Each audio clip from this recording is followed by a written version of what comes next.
Okay, I think it's enough time, and let's kick things off here today. Hi, I'm Kelly Smallegan-Mass. I'm Digital Marketing Manager with Gordon Food Service, and I'm really excited to present a great topic for you all today that's really relevant for the time right now. We're calling it Get Flexible, Menu and Pricing Strategies Built for Change. What doesn't need to change today and be flexible today in today's environment? Everything does, but it really starts with the foundation of your menu and your pricing strategies from an operations standpoint. So today we're going to talk a little bit about the value of doing a menu analysis and pricing strategies, the advantages of using limited time offers and features effectively, key menu trends and ideas, and then how to kind of navigate some of those supply chain gaps and strategies to overcome any gaps or challenges in the supply chain as an operator. And I'm really pleased that we have two fabulous, wonderful experts here from Gordon Food Service to walk you through this today. The first is Teresa Weller. She's a Gordon Food Service Customer Solutions Specialist based in Milton, Ontario. She's a trained chef and a food service veteran with a deep culinary and front of house experience spanning more than 3 decades. Teresa currently works with operators to increase their profitability and deliver an enhanced customer experience. And we also have Chef Nick Gonring. He's our Gordon Food Service Corporate Consulting Chef. He currently heads up our culinary R&D program for Gordon Food Service, and he conducts annual street level research in major metropolitan markets, including New York, Los Angeles, and Chicago. He also works with Gordon Food Service and our customers to create kitchen tested recipes. And he also does plenty of training and seminars on innovative food service solutions for commercial and non-commercial operators alike. Additionally, Chef Nick is a contributing writer for Flavor and the Menu magazine. So, Teresa, I think I'll hand it off to you first to begin our webinar. That's great. Thank you so much. Andrew, I'm just going to get you to flip to the next slide. Actually, Nick, you can share your deck if you'd like. It says I can't share while you're sharing. There we go. Stop share. There we go.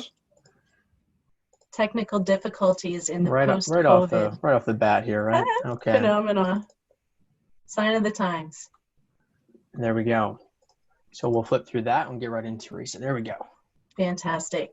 Thanks so much, Nick. All right, so today we're going to be presenting a number of strategies for you around menus today and what they're going to look like going forward. But menu analysis should always be your first step towards launching a new menu. And there are a number of benefits to doing so. Performing a menu analysis is the practice of analyzing every item on your menu to determine their profitability and their popularity.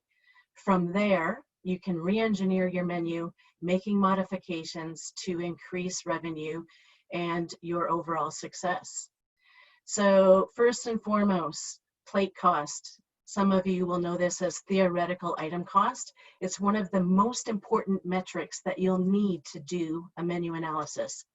Yes, costing out each and every item or ingredient on your menu is a very painstaking exercise, but it's very important to do it regularly.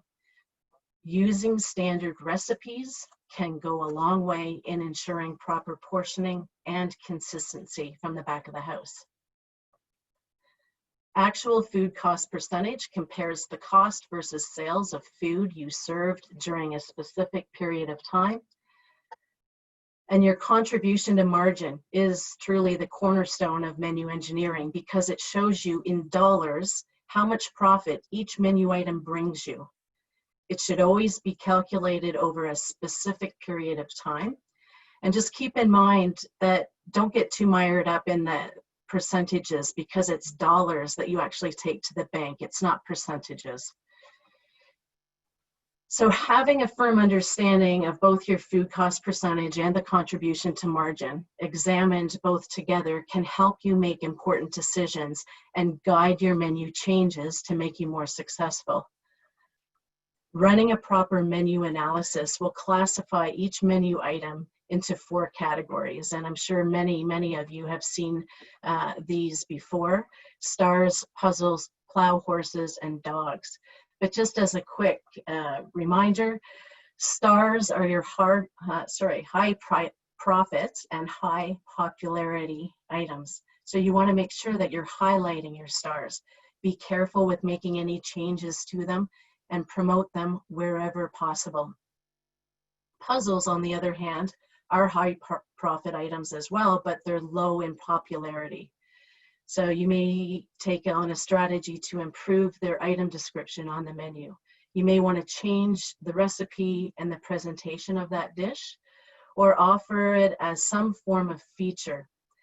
Staff training to promote all high contribution to margin items can go a really long way in moving these from puzzles into stars. And plow horses. In my market, the #1 plow horse on most menus is chicken wings. So these are items that everybody has. They're a commodity-driven item, low profit, but very popular with your guests.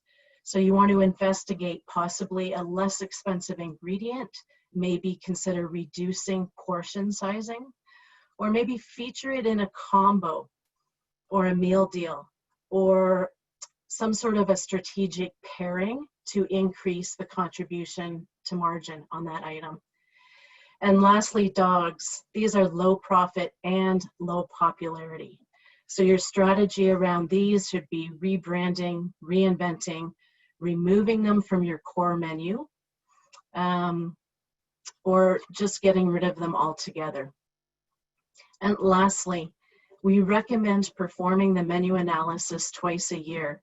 But with these uncertain times right now, you're going to want to be doing a full menu analysis on a more regular basis. You need to know that your menu is really performing.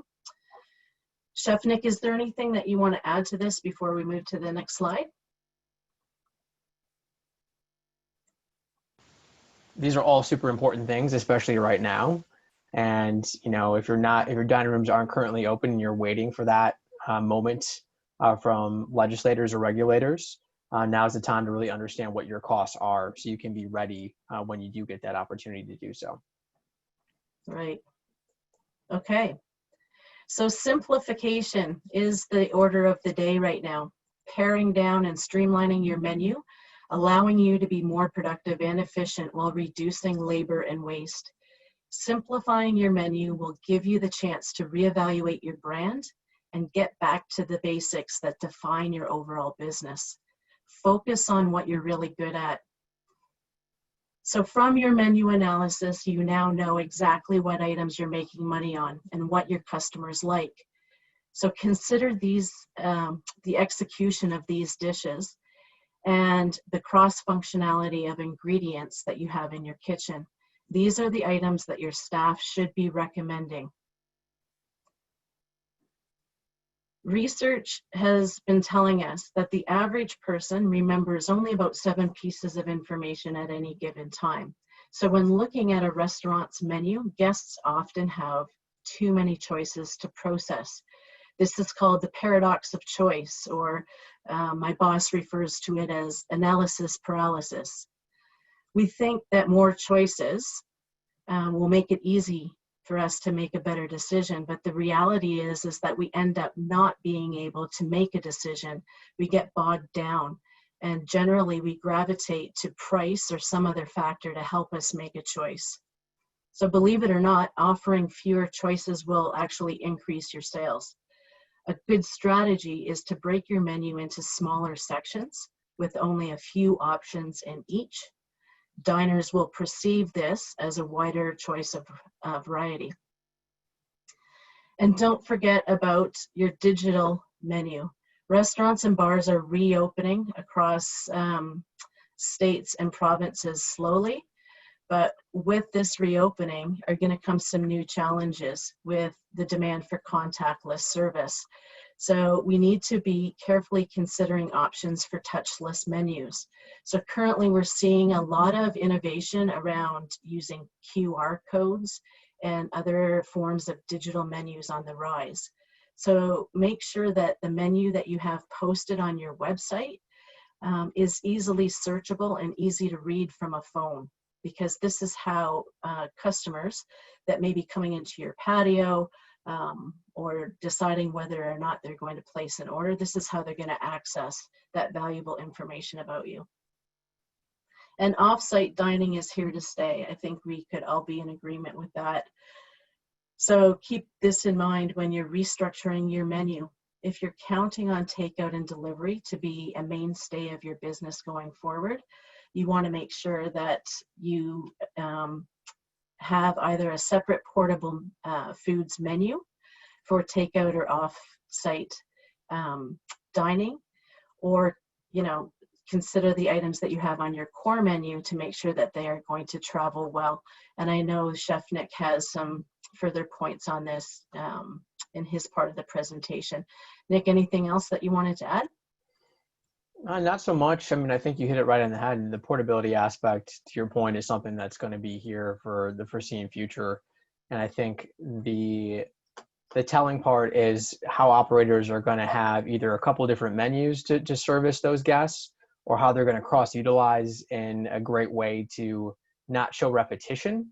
So not having redundancy in verbiage in that menu design to really showcase that, we're being smart about how we're writing these things, but we're not showing the same items over and over again on these multiple menus. So still having that intrigue and that, design factor come into play, so consumers still want to eat there and get excited about their food. Right. Okay. So pricing strategies. We know that it's not really all about what the menu items actually sell for on your menu, but it's how they're being presented to the guest and the connotations that are being made subconsciously. The value proposition is the tipping point between price and perceived value. You always want your customer to feel that they've received fair or higher value to what they've actually paid. In today's climate, with so many people being out of work over the past few months, household budgets are tight and consumers have become adept at searching for deals. But a good deal to your customer doesn't have to come at the expense of your own bottom line. So don't be tempted to diminish your brand status by chasing a competitor's lower quality brand and price point. Keep your items unique enough that they can't be directly compared to your competition. In understanding the psychological barriers that guide consumer purchasing behaviors, there are some general guidelines that may help when you start setting pricing for your menu.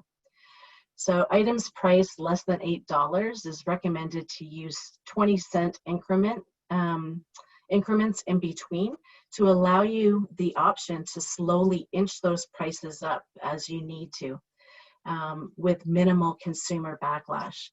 Items that are priced between $8 to $15, it's recommended to use a 50-cent increment range.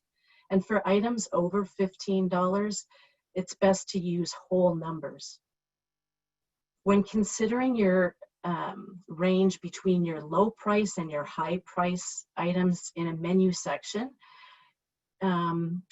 it's really a good idea to ensure that you offer consistent intervals between prices. So in this particular example, we used a $3 range, or a $3 increment from $16, $19, $22, and $25. Customers or consumers in general feel more comfortable with this type of pricing strategy. It's something that they receive as being more logical. And you can test the elasticity of your menu prices by increasing in small increments until you notice, comments from customers, comments maybe on social media that will indicate some price resistance. So add-ons and bundling, this is a really, really great way to improve your profit margin on items, particularly in this environment where we're going to be having to be careful maybe putting out some value meals, some value combos. And when we talk about add-ons, back in the day when I started in the industry, in the front of the house, suggestive selling was, you know, all the mantra, and suggestive selling is really nothing new to the industry. You want to increase check averages, but in today's tech-savvy world, you're going to have to be more innovative on presenting opportunities that can easily increase profitability. So even if you have a customer that comes in the door because you're featuring a 2-for-1 offer, you can turn that low profit transaction into a high profit one by selling them something more, by adding on or bundling it with something else. So maybe the opportunity to suggest, hey, you know what, we have a wonderful house roasted coffee bean that we do here. Can I add on a pound of coffee to your order for you to enjoy tomorrow morning? Or can I recommend our homemade double fudge brownies for your family to enjoy after the meal that you've ordered? And if your market allows, the best way is honestly to suggest a bottle or 2 of wine, or maybe a 6-pack of a local craft beer to bundle up with the meal that they've ordered from you. And meal menu descriptions. So build more flexibility into your menu by eliminating wording that specifies grades and weights or even piece counts in your descriptions. And I know that Nick's going to talk about this a little bit more in his presentation, but just as an example, perhaps you don't need to use wording like our steak sandwich features an 8-ounce certified Angus beef strip loin, unless that is part of the specification and it's key to your brand in your market. So being a little more vague, that strategy will allow you some ability to rework your standard recipe if market volatility drives up price of your raw ingredients. So Chef Nick has some great examples of this coming up that I think you're really gonna like. Chef, is there anything else that you wanted to add at this point? No, I think that's great. I think the volatility piece, obviously is something I'm going to touch on more with the protein side of supply chain and how that relates to kind of what we're tasked with today. But I mean, I like the obvious inclusion that you talked about with, does it have to say certified Angus beef, you know, being strip steak, or can you just say strip steak depending on where you're getting it from today, because it might not be available in the near future, right? So just trying to, you know, plan for that as you print your menus and you design your menus, and being cognizant of those things that are going on around you. Exactly. Okay. So your limited offers and features. This is another really, really important strategy. And we're going to see some other examples of this as we go through. Sorry, I'm just going to flip down here. When we talk about doing your menu analysis, really, really important that the whole idea behind this is to be able to get to the point where you've pared down your core menu, that it functions extremely well for you. But in addition to your core menu, utilizing limited time offers or LTOs in conjunction with that core menu can allow you to pivot quickly to take advantage of commodity market buys that you may get from your supplier, or to add trending or unique flavors to keep your regular customers interested, or to attract new clientele through exciting promotions. So for these menu items to drive traffic and be successful for you, though, guests need to first learn that they're available from you. So whether you're using traditional TV advertising, word of mouth, more and more today, it's direct email contact as you build your email list through your marketing strategies or your total social media platform. A strong marketing campaign must accompany an effective LTO. So I always like to talk about Olive Garden because they've done such a great job with their buy one, take one promo. And they've actually recently pivoted to transition this to work very well for curbside pickup while their dining rooms were closed. And as seasons change, LTOs give you the option of riding a seasonal flavor wave that consumers look for. So a great example, autumn ushers in the arrival of pumpkin spice everything. So whether you like pumpkin spice or not, this LTO from Starbucks has been so successful since its launch in 2003 that you can now find pumpkin spice products just about anywhere, like McDonald's, 7-Eleven, Tim Hortons, Krispy Kreme, Dunkin' Donuts. It's everywhere. And the Starbucks pumpkin spice latte now even has its own Twitter account with almost 99,000 followers. I meant to ask you, Chef Nick, if you were signed up as a follower of the pumpkin spice latte. I am not. You're not. So You sad will to be say. after today. And then features or specials. These are simply shorter term commitments. They offer you the greatest outlet for flexibility with the least amount of risk.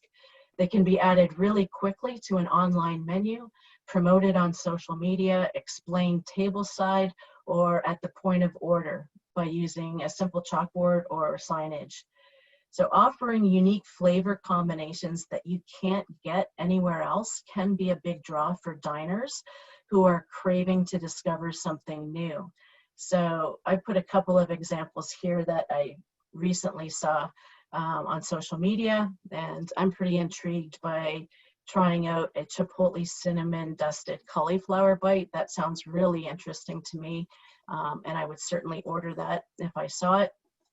Or the opportunity to take traditional Canadian poutine, call out Canada, thank you, and giving it a little bit of a chorizo infusion, I think sounds really interesting as well. So not every one of your customers is going to be looking for a value meal deal, but this type of LTO or feature strategy can work very well to encourage trial and to attract new customers to you. All right, Chef Nick, anything to add on that before I turn it over to you? I don't think so. I think we're just going to get right into it. So, Excellent. okay, menus are morphing. One thing that we all know here is change has been a constant, right? And the stats here on the left are from our friends at Data Essentials that show what operators regarded as the most important adjustments to make as they relate to menus today. So top of the stack, shrinking your menu. This provides some relief to both back of the house labor and lowers purchases and inventory on hand, and it brings a heightened awareness to cross-utilize ingredients when possible.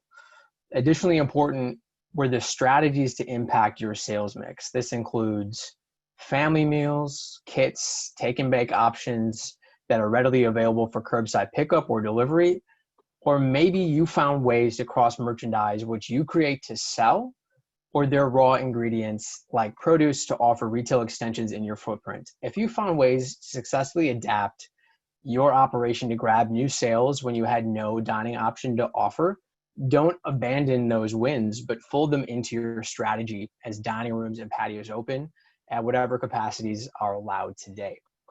So let's look at a menu example from our latest Chicago research. This is from restaurant The Bandit, Dynamic Hospitality Group. And what you're seeing here is the menu we tasted in pre-pandemic times. So in total, there are 24 menu items on this as an example, and it's really well organized. And to Teresa's point, they have really nice categories here. It's really easy with good flow, not a whole ton of opportunities or options to pick from where you get, kind of burdened down with trying to select with what you want. And, this is a good menu, but what does this look like now as we fast forward to present times? What does recovery look like? So some backstory here. The Bandit is located in Chicago's Restaurant Row on Randolph Street, where just a few days ago, they were allowed to open their patios for dining. So immediately when you look at their website, this pops up. And this instills consumer confidence and directs where and what menus are available. With consumer confidence being so low right now, this this immediately calls out what they're doing to keep the health and safety of their guests the number one priority, which I think is super important. Now, their patio menu and portable food menus are almost identical with just a few differences to call out. And first, we have to acknowledge that they shrunk their menu by almost 50% here. So they went from 24 items down to 11, but they kept it aligned with their brands and the menu items that they are known for. Additionally, their to-go menu through Caviar offers a pandemic picnic basket, which I appreciate for the cross-merchandising with what they already have in the back of the house and in the front of the house with wine. And furthermore, their to-go menu has restricted a lot of the customizable opportunities it would normally offer for in-house dining, which I think is super important for the hiatus of the kitchen crew in the back of the house. And this is a great example of control with what you can control, right? So almost like rolling out a soft opening menu until you get some repetition from service, until you get your legs underneath you. Now, there's a few menu callouts here that remained on their menus today from pre-COVID times. And they are known for their disco fries, which is sort of an homage to poutine with global influence here. So again, shout out to Canada. This is something that is, you're welcome, that is unique, that consumers can't just get anywhere and certainly will have difficulty trying to make this at home. But there's a few things to note here. So the first is they didn't discount their price from then to now.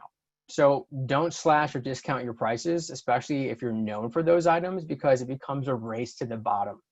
Instead, they raised the price on their new menu from $14 to $16, which I think is awesome. And the second thing is, and this is a better option to have, let me go back, is that this is a better option for a French fry, right? This is a portable solution since waffle fries or crisp cut fries will better hold their texture. And that is exactly what they're using here as their service vehicle for their disco fries. Now, onto this next example. This is their chicken shawarma salad, which is another menu item that remained on, and for good reason. It's on trend with global or Mediterranean flavor that drives craveability, and salad options hit that healthy halo that dining consumers are looking for, especially after 3 months of binge watching Netflix and eating some high calorie foods, let's be honest here. It's extremely portable for to-goes, as we all know, but it's also a cold dish, and that's extremely important to note, because cold dishes, when you have a good balance of cold to hot menu offerings, it's going to really streamline kitchen production, alleviate labor pressures, and decrease ticket times. So you can get ahead on cold items where most hot dishes are a la minute or made to order, and that's really important to know. Now, this slide, this is their Diplomat Burger, which is another menu staple and is appropriate call out here. So one thing we know from experience from the great financial recession of 08-09 is that there was a large increase in consumer demands for things like sandwiches or handhelds and global flavors and comfort foods, right? All things that kind of make sense right now. And this is a unique option that fits that bill in its entirety. Their take here is their house pull-apart Parker House roll. They cut the top off of it clean in one piece. And then they add in between their small griddled burger patties, and they fill it with caramelized onions, some bacon jam, Merck's cheddar spread, and this is just a great example of comfort food. So this slide is reaffirming what we just talked about in some ways. These are statistics from 08-09, and this graph is really showing the peaks and valleys in menu categories as a result of consumer demand from the great financial recession of 09. And you can see here the peaks and valleys. So the peaks being in green, the sandwiches saw a huge increase on your left-hand side, and then moving over to the right, as did combo or value meals, and Teresa talked about that at length. And then global flavors like Mexican cuisine saw an uptick, and of course, always pizza. When in doubt, pizza will always win in some way, shape, or form. So that's always a safe bet. But now, so what happens when the supply chain breaks down like we've experienced, or we're still experiencing in somewhat today? So even though protein supply production is getting better, labor behind the output is tight, especially with boneless meat. So all that labor that goes into, boning out a pork loin or, trying to do those sort of things, there's so much labor invested into it that it's really not streamlining the efficiencies in the production plant. So that's not the number one priority. The number one priority is to get as many pounds out the door as fast as possible.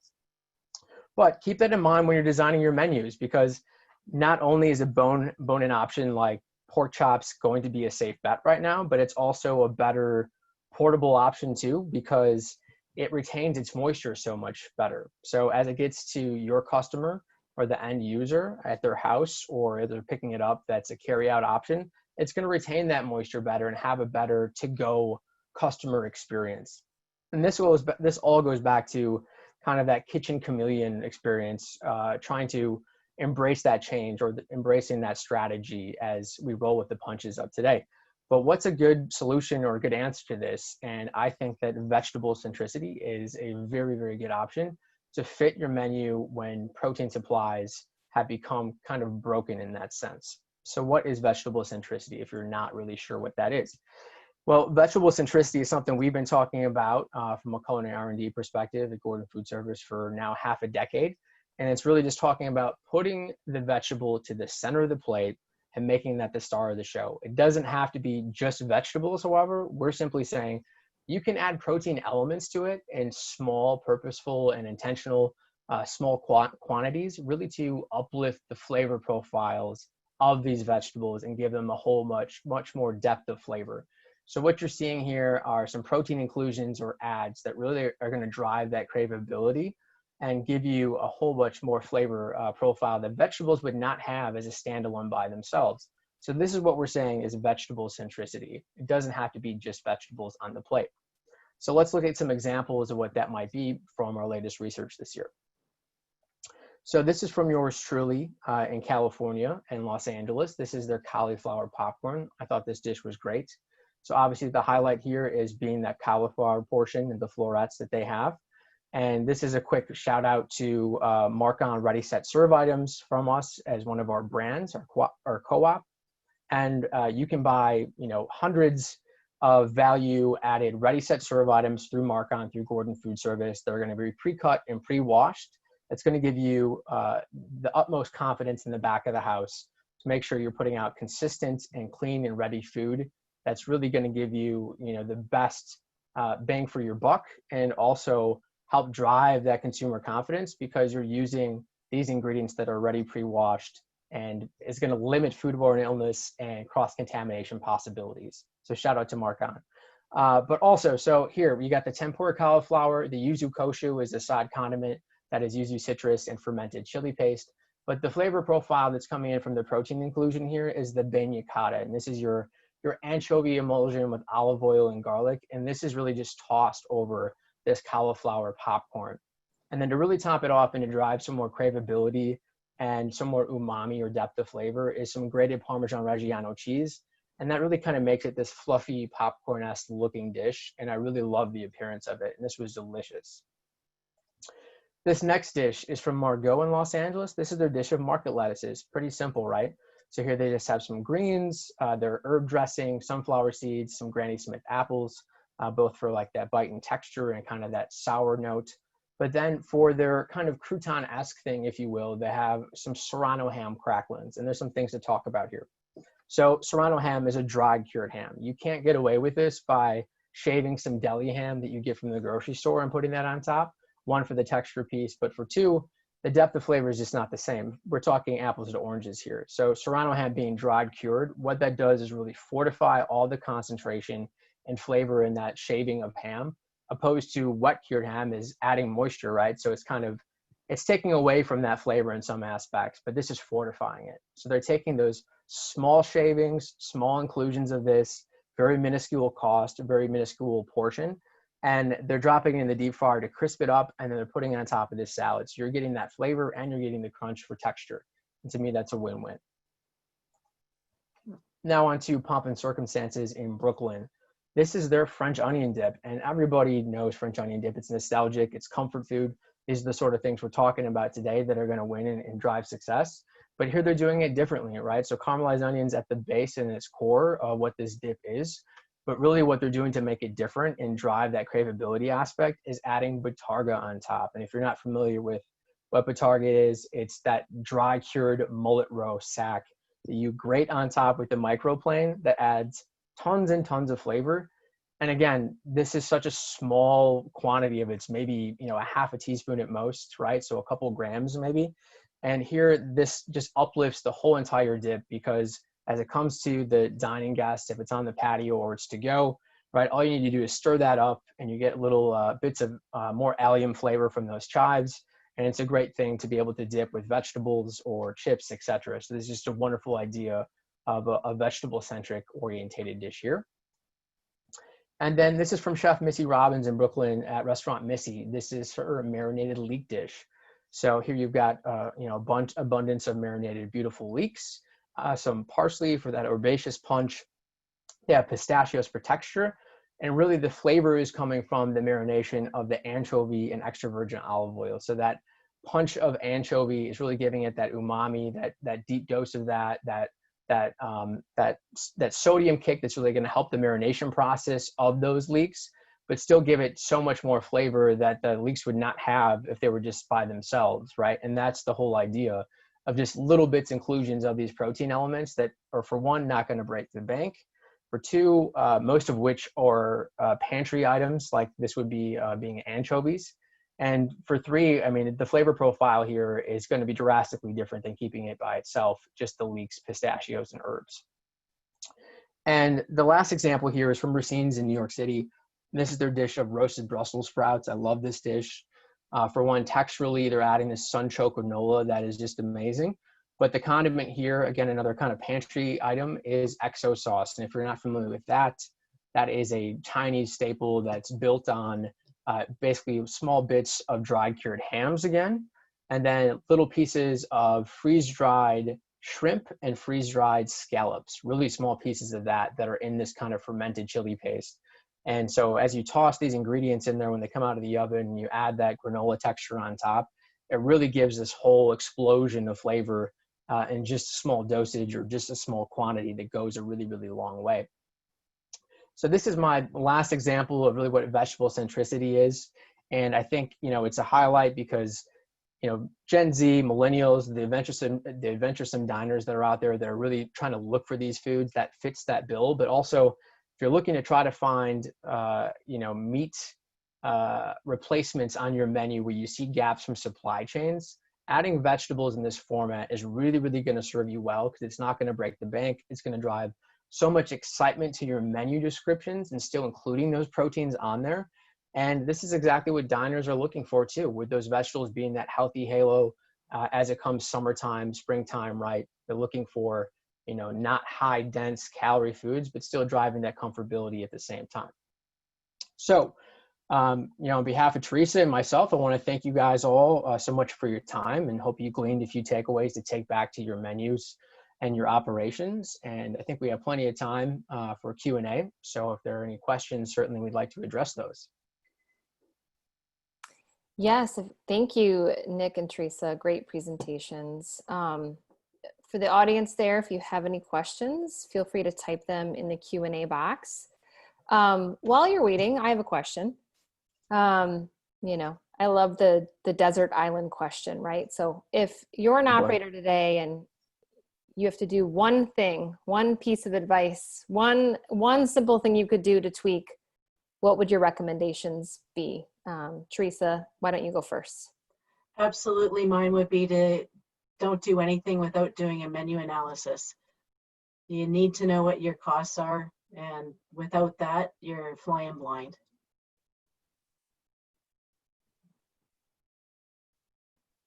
Yeah, no, for sure. I would agree to that. Not knowing your costs, especially right now when, you know, the restaurant industry, as far as, you know, restaurants are concerned, it's usually pennies on the dollar, right? So if you're not knowing your costs today, I mean, that's not going to help you serve for the future for sure. But I would say for me is the differentiation piece, because I think a lot of, you know, what I've seen from the portability aspect when there hasn't been an opportunity for, you know, dining rooms to be open, or in this case now maybe some patios are opening, right, is everybody's kind of in the same boat. So if you're not driving that differentiation piece or keeping at least what you're known for on your menu and capitalizing on that, you're doing yourself a disservice, and you're not really driving that ship to really get people to gravitate towards your menu and drive maybe perhaps your social media to engage in that and get people and get now butts and seats in, you know, patios and so forth. And I think, you know, it's really looking at those things like vegetable centric cuisine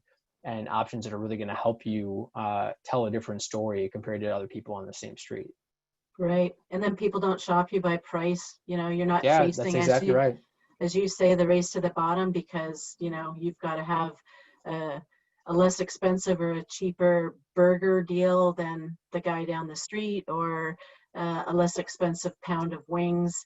Yeah, Yep. you're right on there. Just Yeah, we don't differentiate want yourself. shoppers, we want buyers. And the way you don't get shoppers is you don't have the same thing to offer, right? Everybody has the same thing. People are going to be shopping on price. You just want Yeah. people to buy because they want to eat it. Yeah, exactly. Your craveability factor. You talked lots about umami, and I love that you had a ton of examples of components from the ocean, from the sea. I'm reading lots and lots about different aquatic ingredients more than ever. You know, kelp and kombu. You alluded to dashi and a few others, and seeing a lot of that kind of being added to the veg-centric discussion as well. Great, thank you. We actually have a question from the audience that just came in. The question is, are the price point guidelines, Teresa, that you gave, always the suggestion, or are they the new pricing guidelines for the COVID-19 modified menu? Can you elaborate on that a little more? Absolutely. So those pricing guidelines have been around for quite a while, and it really goes back to the psychology of menus, the psychology of consumer behavior as they look to pricing. And you know, there's a few other extensions on that with the use of whether do we use dollar signs or we don't use dollar signs. But that's not new, but it's very, very important, because consumers, when they're purchasing something, you know, below $8, are very, very price sensitive. So if you took, you know, a cup of coffee and you raise that cup of coffee from $3 to $4, you're going to be in trouble. Customers are going to know, and you're going to have a big backlash with consumers. Anything over $8, you can kind of, you know, so anything, sorry, under, just to repeat, under $8, you want to make those price increase increments smaller. So we suggested 20-cent increments, and then 8 to 15 would be a 50-cent increments. And then once you get into about $15, you can implement price increases rounding up to a whole number. And that again is just general rule of thumb, but it kind of goes back to that psychology of consumer behavior and how people respond to prices when they see them published. I hope that helps. I think so. Okay. I'll do a follow-up, and maybe both of you can answer this question. Are there, you mentioned beverages, Teresa, like $3 to $4. Are there certain items, but then Nick also mentioned the disco fries, right? And they raised their price from 14 to 16. Are there certain items that have more price wiggle room or elasticity, whereas others don't, as kind of a general rule of guidance for our operators who are looking to reclaim some of the profits and margins that they've lost as the result of reduced business? Is there anything guidance-wise you can offer there, either Nick or Teresa, or both of you? I'll just jump in right in and say the uniqueness factor, right? If you're the only one selling it, there's no comparable cost. So getting creative in the space of whatever you can be, and driving something that's completely unique or is hard pressed to find elsewhere, you're going to get away with, you know, however much you're charging, and just because there's no baseline, there's no example to take and say, well, they're charging this much over there, right? So I think whether it's beverage or whatever it is, I mean, the world is your oyster in the flavor department. So trying to make it so different that I think that there's nothing that you can compare it to, like I had said. So if you're talking about beverages, I mean, if there's just a standard, you know, whether it's alcohol or not, you know, again, that's going to go back to the shopping opposed to buying kind of analogy that we talked about just previously. And a lot of that has to do with how you position the product. So you want to call out the fact that, you know, you grind your own coffee beans, that you're not serving your coffee in a 8-ounce styrofoam cup, right? It's part about the guest experience and being able to call those things out on your menu. If there's a special component that, if it's, you know, a non-alcoholic cocktail, for instance, on your menu, you want to really spend time talking about, you know, are you using natural ingredients? What are the call outs that are going to pull people into that, you know, fresh, exotic? It's all about building the experience to them versus just, you know, marketing a, you know, a glass of soda or, you know, another side of coleslaw, I guess. Yeah, and I think there's certainly, when we're talking about beverage, there's certainly a lot of flavors that we saw on research and repetition this last past year that kind of were brought to the fore of what's new and what's exciting in that space. So things like hibiscus, you know, from like a flower petal perspective, that will turn, you know, where whatever you're drinking, a pretty nice red color. So kind of that visual appeal. And then, you know, things like different citruses, like we talked about yuzu. I said in yuzu koshu, which is more obviously a condiment, but yuzu as just the citrus has such a different flavor. It's kind of akin to almost like a Meyer lemon. It has more of like a floral flavor to it. We saw that a lot out on research. And then calamansi citrus, which is, you know, more of a global citrus, but again, has a different flavor profile to it. So trying to gravitate towards more of those kind of like culinary ingredients in a lot of ways for mixologists to be able to tap into. And plus, if you're already bringing your own house, it's a good way to cross-utilize what you're using in the back of the house for the front of the house, offering different cocktails that you can use kind of more chef-orientated ingredients with. That's really going to drive, you know, multifaceted sales between food and beverage. Yeah. Wonderful. I don't think we have any more questions today from our audience. I'd like to thank you again, Nick and Teresa, for your time today and your expertise in sharing that with our audience. We will have a live recording of this, live webinar available on EAT.NEWS and on gfs.com and gfs.ca later today. So look for it if you missed pieces of it or would like to rewatch certain sections. Thank you everyone for your time and have a great afternoon. Thank you. Bye-bye. Thank you.